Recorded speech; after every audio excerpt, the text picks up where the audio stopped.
6.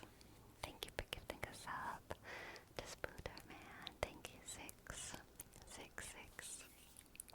Thank you. I-H, click. G, click. Z-I-X, thank you, 6. And the stinky boy Austin, thank you as well. Thank you, thank you, thank you, thank you, thank you, thank you, thank you, thank you, thank you, thank you. D, click, H, sk, E, sk, underscore, S, D, click, I, dot, N, click, K, shk, shk, Y, sk, B, click, click, O, sk, I, shk, E, sk, U, S, D, sk, I, N, click, underscore, underscore, thank you, stinky boy, stinky boy, stinky boy. Alright, Syntrope, Syntrope. You probably would have liked the Near Orchestra. I probably would have. I probably would have. I'm sure it was wonderful. Alright, let's see what the cards have for you this week. Syntrope. Syntrope, Syntrope. Click. What do the cards have? What do the cards have? What do the cards have? What do the cards have?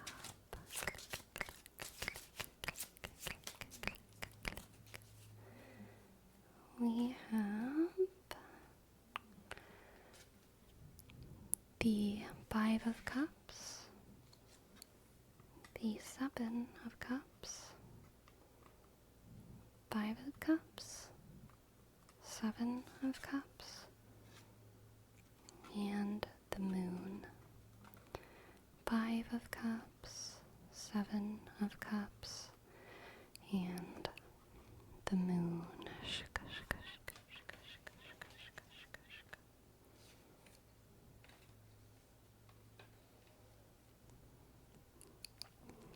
I feel like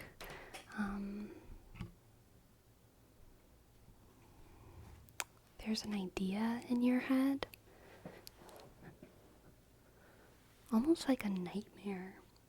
I'm feeling like there's some kind of like idea in your head, and it's not exactly a fear because I don't think it's based in reality. It's not like, oh, so and so doesn't like me. It's more like, the aliens. There's a kind of wild fear in your head that is causing a lot of despair for you. Syntrope. There's some kind of like thing that is haunting you that is a little bit far-fetched, and you can't get it out of your head, and it's causing some real like distress and despair for you, and it's lying under the surface, and it's probably something that you feel weird talking to people about because people are just going to be like, dude, stop worrying about the aliens, they're not here, relax, whatever. But for you, even if you can acknowledge that it's unlikely or like not really real, the fear is real, and the fear is distressing and frustrating, and it's painful for you to have to for you to not be able to get this fear out of your head. I'm gonna get 2 more cards for some clarity. We have the 8 of Wands and the Wheel of Fortune. Okay, interesting. I think your solution here, Syntrope, is literally just busy your mind with other things until that fear or that worry or that haunting naturally just gets buried around other things. Because I think it is something that's truly illogical. It's not going to be something that you can think your way out of. It's like you stayed up too late watching a horror movie, and now every time you hear a banging noise, you're just scared. There's no logical thing that's gonna help you get over that fear. You watched a horror movie too late at night and by yourself, and now you're just in this situation. And the best thing you can do is just push through it. Busy yourself, busy your mind until the fear naturally goes away. Okay, Sanchobe. Busy your mind, busy your body. Do things that help you not think about that. Keep the lights on if you have to, you know what I mean? Keep the lights on if you have to. Talk to other people about other random things. I think especially, if I'm going to stick with the horror movie analogy, whenever we've watched a really good horror movie that has successfully freaked us out, or whenever we're reading creepypastas that like successfully freak us out, sometimes it feels good to talk about those things in the moment, but it actually just keeps the fear alive inside of us. When if we're really having like a bad fear, the best thing is to not talk about it. Ask people what movies they're watching, you know? Watch a rom-com with someone. Don't talk about it. Don't let that thing take up space in your head, because you're freaking out. You're suffering. You're not doing well because of this. So yeah, just don't worry. The fear's gonna go away, and you're not gonna be able to talk yourself out of it. I think you're really just gonna have to like push through it until you're not afraid of the thing anymore. I don't know what kind of scare is gonna happen that makes this thing wake up inside of you. It could really be anything, but yeah, I think you're going to be like dealing with an illogical fear this week. But that's okay. You're an adult. We've all dealt with illogical fears before. You can do it. You can push through. Distract yourself. Distract yourself with all of the other wonderful things in the world, okay? Distract yourself with all the wonderful things in the world, okay?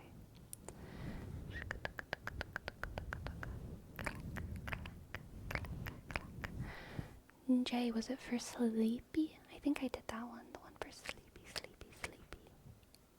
Sleepy, sleepy, sleepy, sleepy, sleepy, sleepy. You're welcome, Sanchobe. I hope it resonated, and thank you for letting me read for you.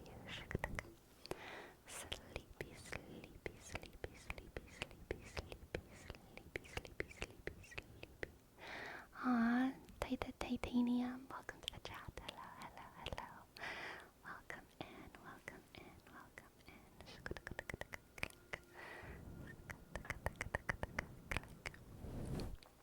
Exactly, Jerome. Oh, so many horrible shower scenes in movies. Really cool to see you do live stuff here. Aw, thanks. Cane Bread.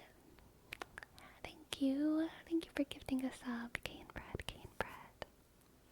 Thank you, Cane Bread, Cane Bread. K, click, click, A, shk, Y, sk, N, click, B, shk, R, sk, E, click, D, shk, underscore, underscore, cane bread, cane bread, cane, cane, cane, cane bread, cane bread, cane, cane, cane, cane bread, cane bread, cane, cane, cane. Thank you for gifting us up.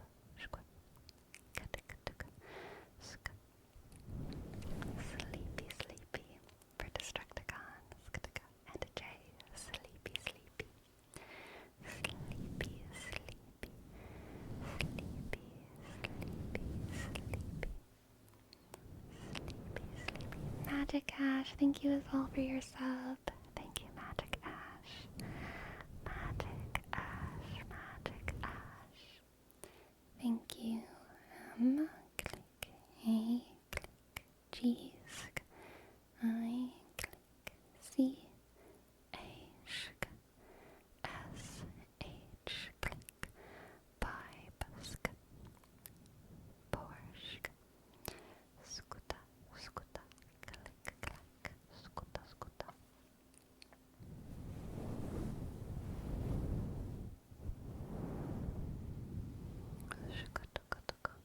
I'm thinking about doing a video that's just, it's okay, it's okay, it's okay, and variations of that. Probably pretty soon. Like, I might record that one tonight. I have another video, so I don't know if the other video is the one that's gonna go up tomorrow. But yeah, I kind of want to do like a ultra generalized, not very plotty, it's okay, it's okay, it's okay, it's okay, it's okay video. Um, we'll see though. Sometimes I end up going off the rails with those kinds of things because I just start talking. Oh my goodness, thank you, thank you, thank you, thank you, Spooderman, for your bits.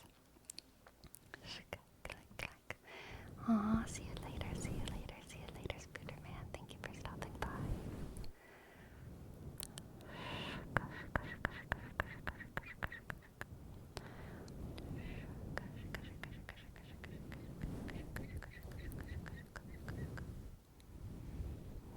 With echo, maybe, bro.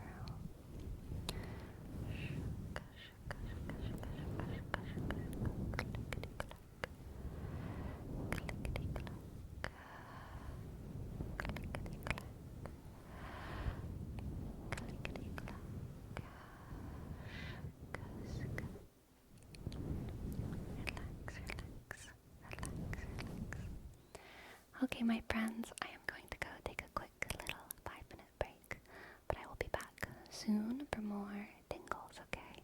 Tingles, tingles, tingles. I'll be back soon. I'll be back soon.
Guess who's back? It's not me. I'm kidding. That was a dumb joke. I'm sorry. That was a dumb joke.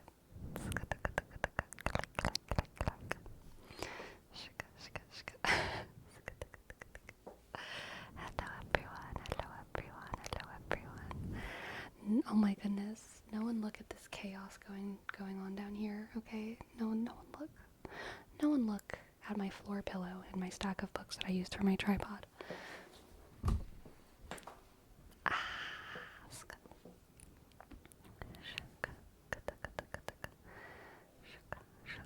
It felt like you're sleepy. I'm so sorry. I'm so sorry.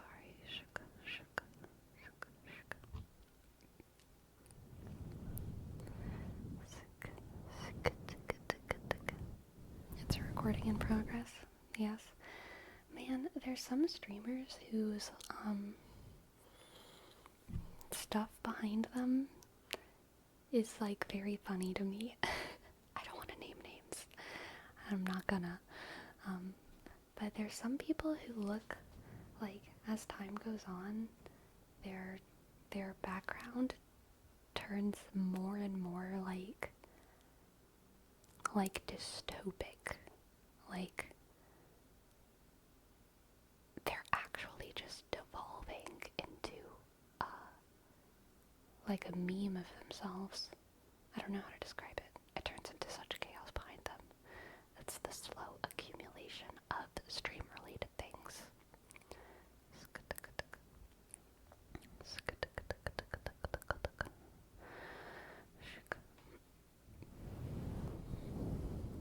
Excuse in his chairs. Maybe. Do you mean like excessive information to the point that it feels like New York Times ads? Kind of, except that it's like excessive information that's also messy. So it's all tilted and on top of each other and things are just thrown around.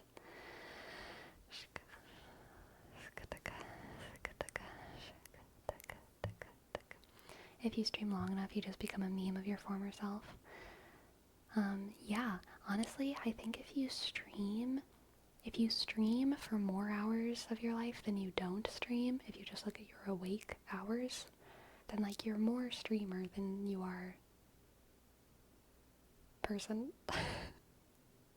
Right? Right?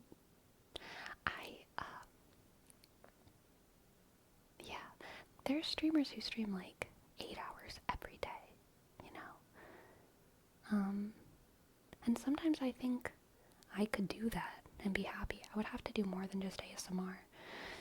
And I don't think that I ever will, because I like doing YouTube too much. And at least at this point in my life, there are things in real life that I enjoy doing and want to do with my time. But like, there's totally an alternate universe where I'm like streaming like 8 hours a day every day, and I'm just like a streamer. And that's a weird universe to think about, but I do think it's out there. Click, click. There's a streamer I've been watching play Grand Theft Auto that streams like 15 to 18 hours a day, every day. Yeah, wake up and stream, go to sleep. Wild. Oh, hello, DJ Min. Welcome to the chat. Hello. Sleepy, I have a question. Does ASMR help headaches or does it make it worse? Because every time I get a headache, I watch ASMR. I think it depends. It depends on who you are and it depends on the kind of headache. I think screens can hurt headaches. I think sounds can hurt headaches. But I also think that sometimes focusing and relaxation can help headaches. So it depends on the kind of headache that you're having. It depends on whether the ASMR is more stimulating or less stimulating than what you would be doing otherwise. You know how it is.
and I love it. I love their content. I love King Hobbit. I am a King Hobbit stan. It is so strange and wonderful and freaking tingly. So freaking tingly. So freaking tingly.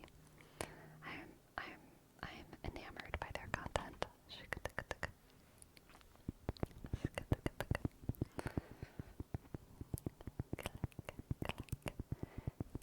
LOL, I've not seen their videos, but I've seen the thumbnails.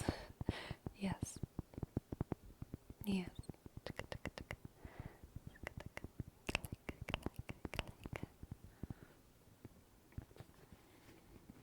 I think it's King underscore Hobbit. They're like climbing in through a window half the time. Yes. They kind of have like horror ASMR vibes sometimes. It's kind of sleep paralysis demon vibes. Kind of sleep paralysis demon vibes.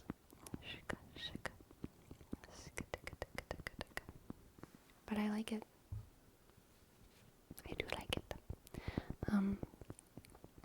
One of the downsides, I will say, to having a much more popular YouTube channel is that in my YouTube analytics, in my YouTube analytics, it says like, what other creators I have high crossover with. And it used to be really interesting because it was always like other smaller channels, and it was rotating pretty frequently, that list of like channels whose audience I share. But now the channels whose audience I share are all just like the biggest ASMR artists, you know what I mean? It's always like GB and Fast and Goodnight Moon and Glow, and I love all of those creators. They're wonderful, but I don't get a lot of like secret treasures that I find within that tab, you know what I mean? But King Hobbit came up recently, and it was great. It was great. It was great. That just means that now you're among big channels. I don't even think that that's necessarily true. It just means I have a bigger audience. It just means I have a bigger audience who like watches ASMR, you know what I mean? And it's not like, it just means that most of my audience is also subscribed to like the other biggest ASMR artists. It doesn't mean that I have like even close to the amount of whatever that they do. It's just a shared audience. Yeah.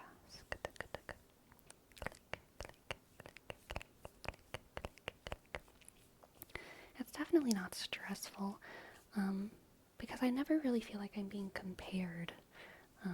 Titanium, you asked if it was stressful to be compared to the top. I never feel like I'm being compared. Maybe I am being compared when I'm naive and not thinking about it, but I generally feel like every ASMR artist is so different. Like I don't think that people are ever going to like JoJo ASMR's channel and thinking like, man, I wish this guy was more like Raffy Taffy. And same for Raffy Taffy. I don't think people are ever going to Raffy Taffy and thinking, man, I wish this guy was more like JoJo. I don't think people are ever going to GB and thinking, man, I wish GB did this video more like Goodnight Moon. And same with Goodnight Moon. I don't think people are ever going, I wish Goodnight Moon in this video was more like GB. I just don't think that happens. I think usually people who like Goodnight Moon and who like GB will choose a video not based on who does it better, but like what kind of mood they're in, you know? Because different ASMR artists just do things different. And if you're just in a mood, then you go to the one who you're in the mood for. You know what I mean? Destructicon, thank you for gifting us up. Thank you, thank you, thank you. Thank you, Destructicon, for gifting us up to Kersey, click. C-U-S-H, R-S-K, S-E, click, Y-S-K, E, click, H, click, A-S-K, M, E,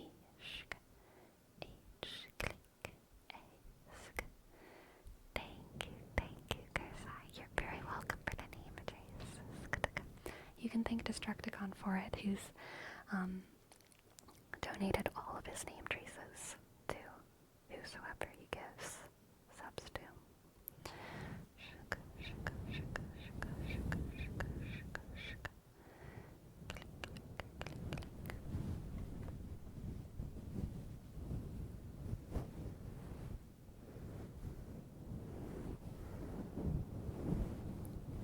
It's not a zero-sum environment, y'all. Fucking just cancel me. I don't know what zero-sum means. People say it, and I don't have any idea what it means. I don't know what a zero-sum game is. I don't know what a zero-sum environment is. I don't know what a zero-sum anything is. I have no idea. What is a zero-sum? I know that sum is like when you add everything up. And I know that zero means nothing. But how does that apply to what does that mean in a conversational context? It's not a zero-sum environment? Well, no, because that would be the void. I don't understand.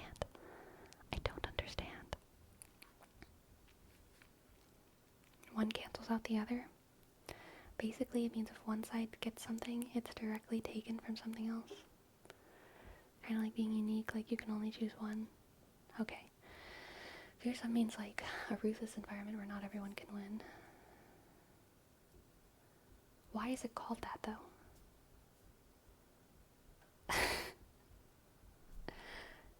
Zero-sum is a situation often cited in game theory in which one person's gain is equivalent to another's loss.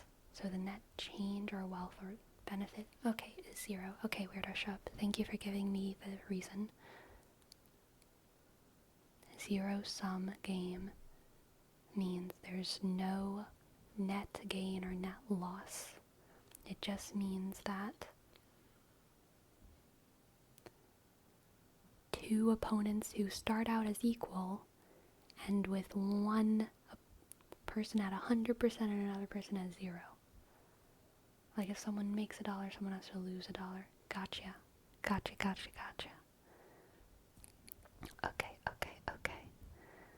The gain of one must mean there must be a loss from another. What is this, Harry Potter prophecy, Trelawney?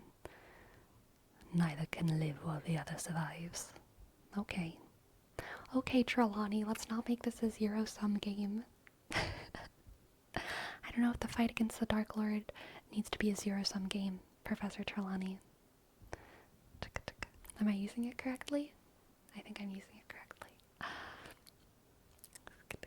If I find $20 on the ground, someone somewhere else will get robbed of $20.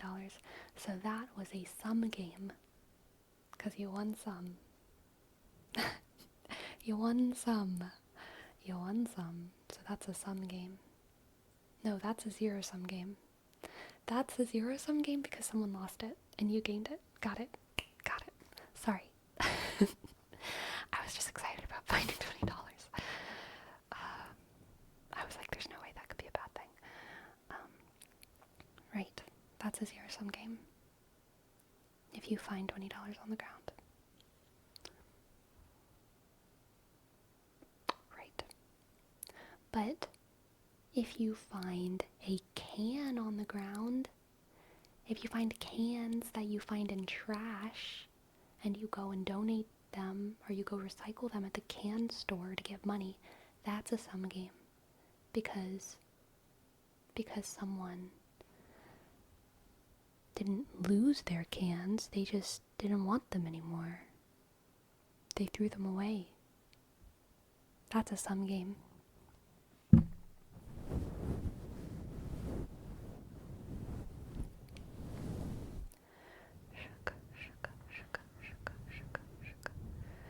Well, not to contradict everybody, but at some point everything can become zero-sum for content, since it basically depends on how much time the viewer allocates to consuming content. So the competition for their time becomes zero-sum. No.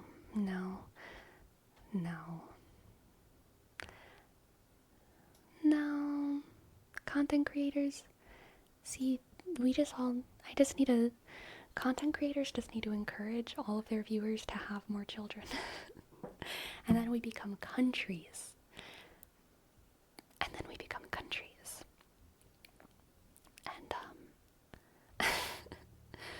then we develop entire nations based off of the loyalty of specific consumers of our content. Yes, yes, this is the master plan.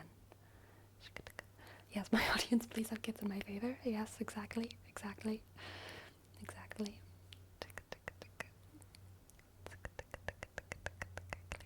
I think you're confusing countries with cults. I'm gonna just delete that chat, actually. Let's delete that one. I don't think anyone needs to see that. You just said that. Isolated matrix. I'm kidding. I'm not gonna do that. But that would be funny.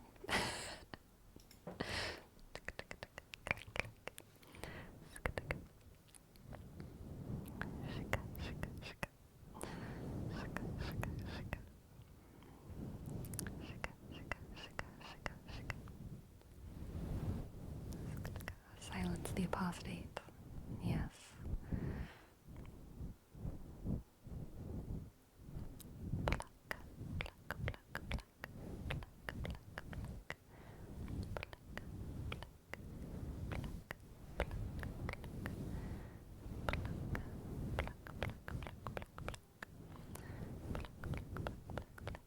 Good night, fancy garbage can. Good night, good night. Go to sleep, sleep, sleep. Sleep, sleep, sleep, sleep, sleep, sleep, sleep, sleep. Sleep, go to sleep, go to sleep. Go to sleep, sleep, sleep, sleep,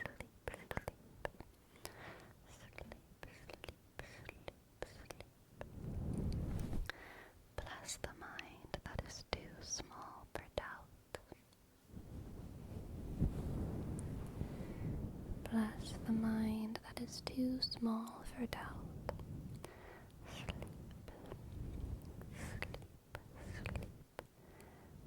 Sleep, sleep, sleep, sleep, sleep, sleep, sleep, sleep, sleep, sleep, sleep, sleep.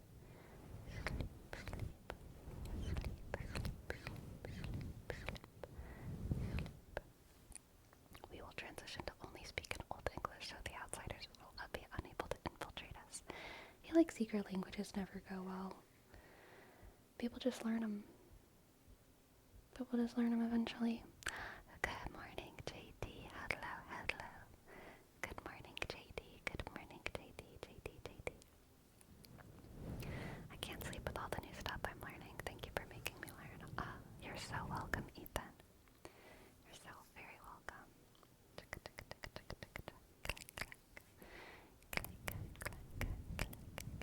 Sleepy, have you been to Japan? No, I have not. That sound scared me. There's a scary sound upstairs. I have not been to Japan.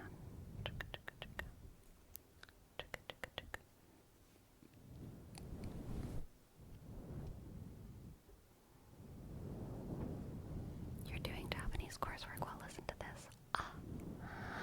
Ohayo gozaimasu. Arigato gozaimasu.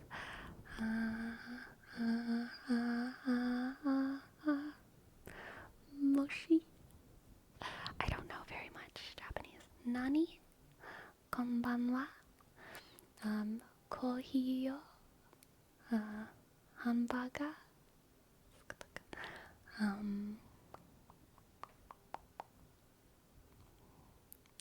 Tall glass of milk. Tall glass of milk. Thank you, thank you, thank you, thank you. Thank you so much for gifting 5 subs. Thank you, thank you, thank you, thank you. Tall glass of milk. I appreciate it.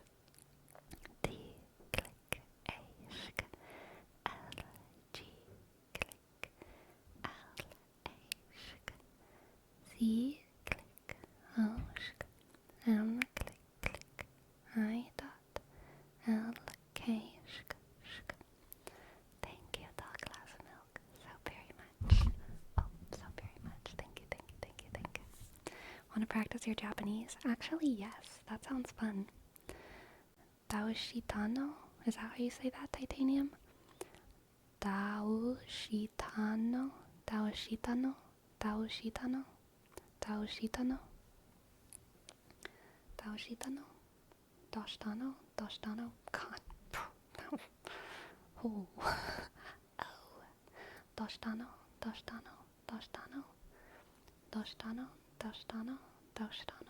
Doshitano? Doshitano? Doshitano? Doshitano? Doshitano? Doshitano? Doshitano? Doshitano?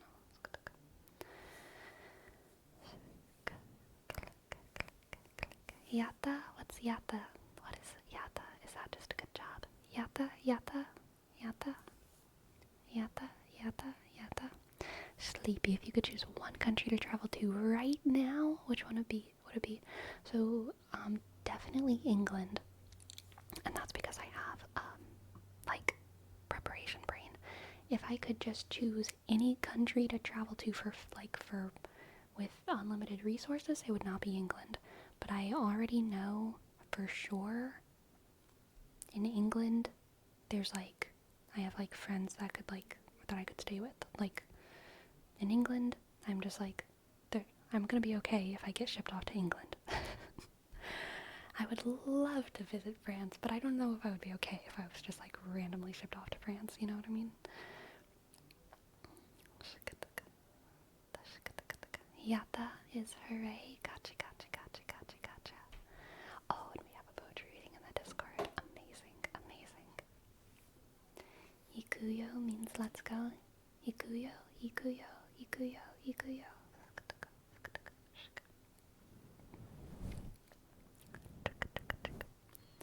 I want to go to a chippy restaurant in the British countryside weekend and order a smack bomb pewet. No idea what that is, but sounds great. Sounds great. Alright, let's see what we have in the Discord.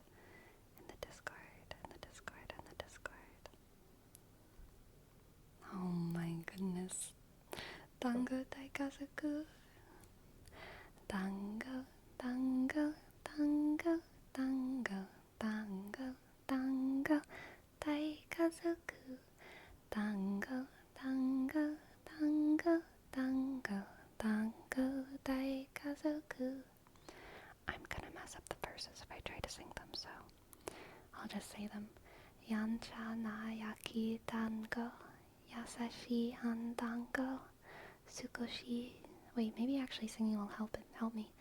Yancha na yaki dango, yasashi han dango, sukoshi yume mi gachi na tsuki mi dango. Okay, yeah, singing helps. Atsumashi kamo gakomadan dango, yatsukaku shi dango, minami na awasate yakunen kazoko. I don't know what the tune is after that. Akachan dango wa itsumo. Is that it? Shiawase no naka de tsuyori dango wa wame yo osometeru. I don't know.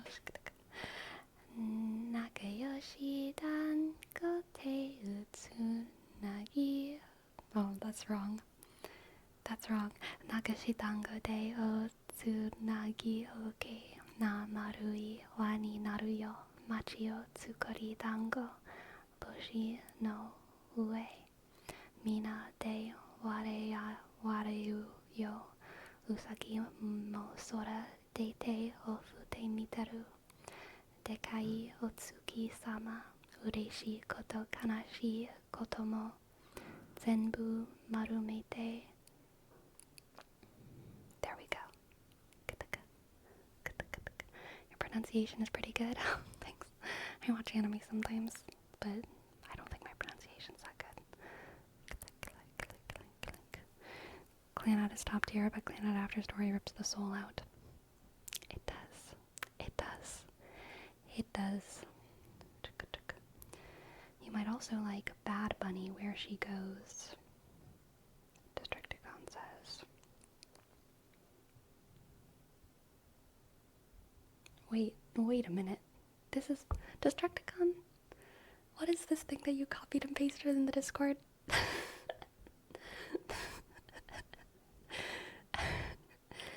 This is, I think this is not a message. I think this is just a copy-paste moment. It copied the additional songs you might like. Amazing. Amazing. Nakayoshi dango te utsunagi uki na maru iwa ni naru yo. Machio tsukori dango boshi nu ue mina de wareayu yo. Usagi mo sora de te o fute miteru. Dekai otsuki sama. Ureshi koto kanashi koto mo zenbu maromete. Tango tango tango tango tango tango taikazuku. Tango tango tango tango tango taikazuku. Tango tango tango tango tango tango taikazuku. Tango tango tango tango tango taikazuku. Hello Jared, hello Jared. Hello Jared, hello Jared.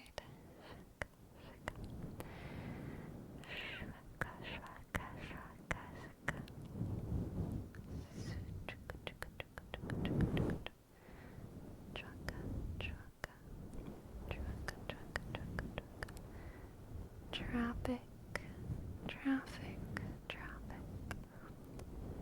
Gladiator, gladiator, gladiator, gladiators.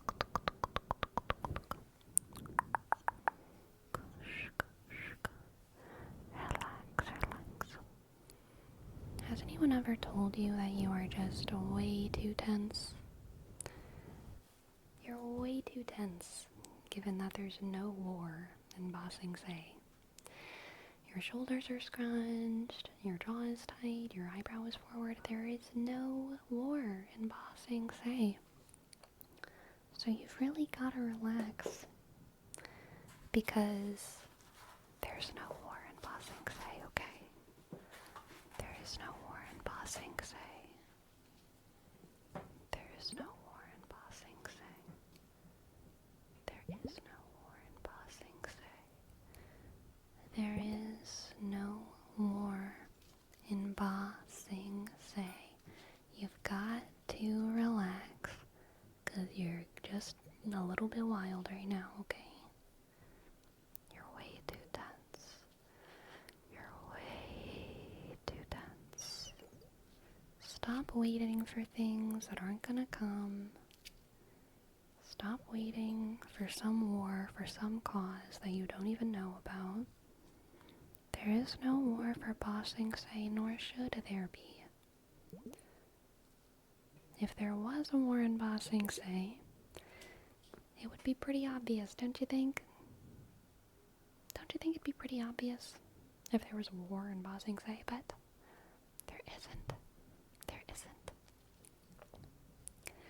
There is no war in Ba Sing Se.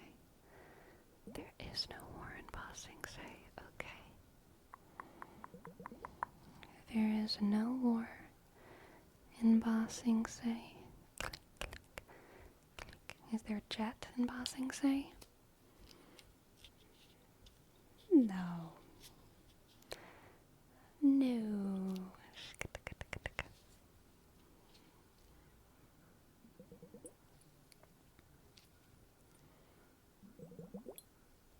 No war in Ba Sing Se. Okay. No war in Ba Sing Se. No war in Ba Sing Se. No war in Ba Sing Se. There is no war in Ba Sing Se. There is no war in Ba Sing Se. There is no war in Ba Sing Se. Ba Sing Se is in perfect, perfect peace and love. Okay? Peace and love. Peace and love. There is no war in Bossing Say. So relax. Stop making a big deal out of everything. Just relax. Just relax. Just relax. And someone has triggered an event. Hagen, thank you for reminding me to give the entire class the pop quiz today. I'm sure the entire class will be very grateful. I have a very important question for you, chat. Very important question for you. If you answer the question correctly, you'll win back scratches for everyone, okay? You'll win back scratches, but only if you answer the question correctly, okay?